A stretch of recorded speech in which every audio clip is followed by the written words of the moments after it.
Hey guys, this is Marcel Ernie and this is my Irnieracing garage and 2016 S1000.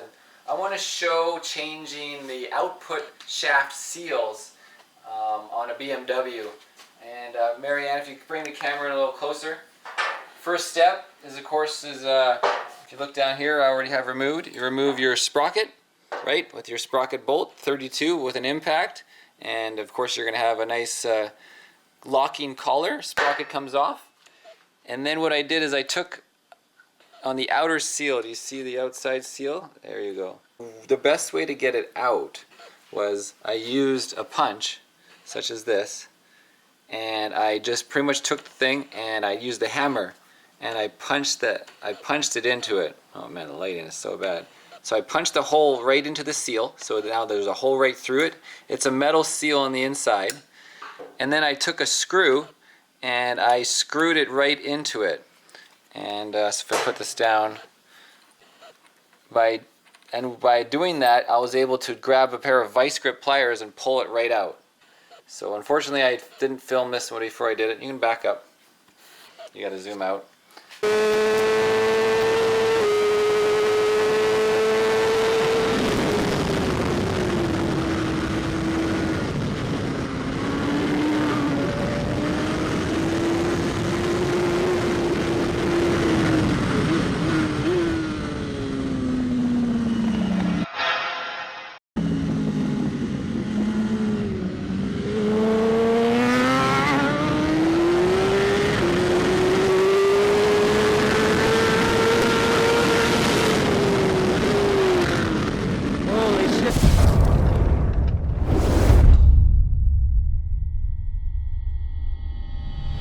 So to recap, I screwed it in. I took this and screwed it right into the seal. I made a hole, and it's metal, and I screwed it in just enough threads that it doesn't go too far through, because you don't know what it's going to go into. You have a little bit of a gap. And then I used the vice grips and I pulled it right out, yanked it right out. And then they have the metal seal, the sleeve, and I kind of just wiggled it around, no tools, and I got it out with my fingers. It was jammed. And you see it has a little lip in there, and that little lip is inside here. If you look, there's a seal, and this is the inner little seal, and it just looks a little dirty. It maybe wasn't seated correctly, but I had a small oil leak, and so that's what I had. Here's the three parts again on the ground. You have your dust seal, you have your inner sleeve, and you have a seal. And so if you have a leaky BMW, that could be the issue. And so now we're going to install a new one. Of course, clean up the whole area, right? Make sure you get all the grease out and dirt out if there was any, and then we'll start from scratch. So what I'm going to do is I'm going to take a little AMSOIL and put a little bit of grease on the seal, so if it gets jammed, it has a little chance of not getting all screwed up. So I'm going to put it on the seal. A little bit of AMSOIL synthetic grease. A little bit more. So it's all covered. Give it a chance. Obviously there'll be no issue with grease in the area. So we want to make sure that seal is even all along the back. When we put our sleeve on, I'll put a little bit of grease on the outside of the sleeve as well. Just a little thin layer, maybe on the inside, the whole thing. So I'm just going to slide it on and give it a little turn. Okay, so I'm just going to grease up the outside. So a little bit of grease in here.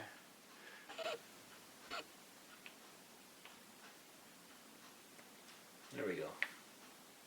Okay, so now I'm going to use my, keep it even, take a socket,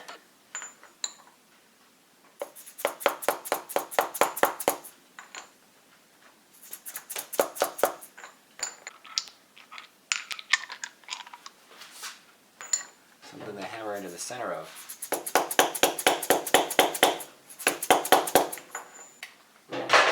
Alright, anyways, seal done.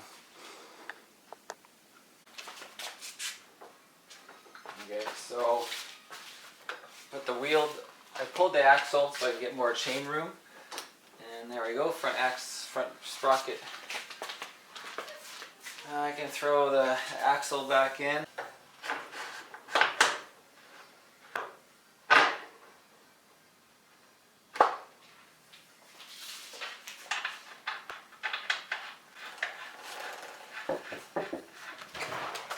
Hello. Oh, hello. Oh, I was filming doing something, yeah. Oh, changing the seal on my output shafts. A little oil leak on the output shaft seal. I looked up on YouTube and there was no video of this. No video, no? Changing the output shaft seals on the BMW S1000. So then I'm like, so now you're putting it on there. So I'm like, because I just did it. So I'm like, well, I might as well make a video of this since there is no video. Yeah. Anyways, so I got the sprocket on and put on the locking sprocket washer. And I like to use some Loctite.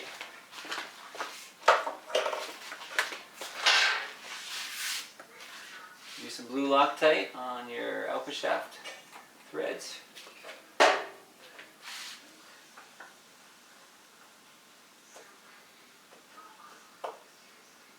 You could actually use your help Zach to hold the rear tire in a second here. So Yeah, no it worries. doesn't spin on me. Yeah, you could actually just hold the brake down or hold the wheel, one of the two. The rear brake on the other side, or just hold the wheel. It's not, you don't have to take much pressure. Just to stop it from spinning as I do this. Alright, so you get your Seattle tool. And make sure we're going clockwise.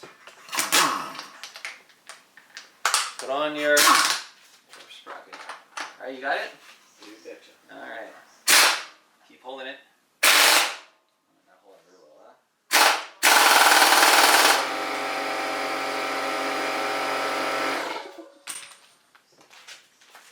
And that's it. Oh, rear wheel. What were you doing? Holding the front brake? I was holding. The rear brake? It's been a long night, huh? That's what I was. I was like, why is that wheel spinning? Anyways, and then bend over the locking nut. You take some tools and hammer it down. And anyways, that's the garage, guys. Countershaft seal. So now we gotta bend the locking collar over. I'm gonna use a little thin screwdriver here to get against the sprocket so I don't cut into my sprocket. See, I'm just going down a flat blade, a little small, and it's gonna lip it up. We use Loctite, and we use a locking collar, and we use a torque gun. So now I'm going to go to the next size up.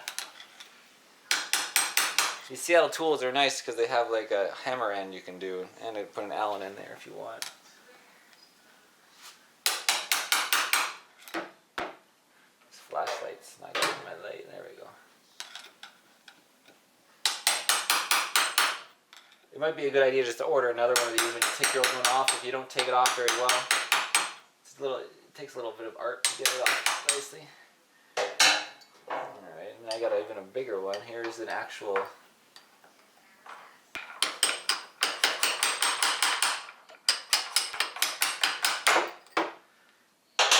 And then you can take an actual punch with a flat end. Try to... And there you go, start hooking it up. This thing's in my way.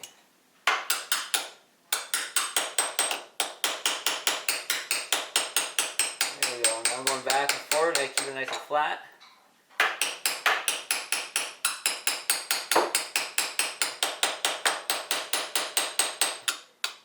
And I'm going to get the next size up, which is a bigger one.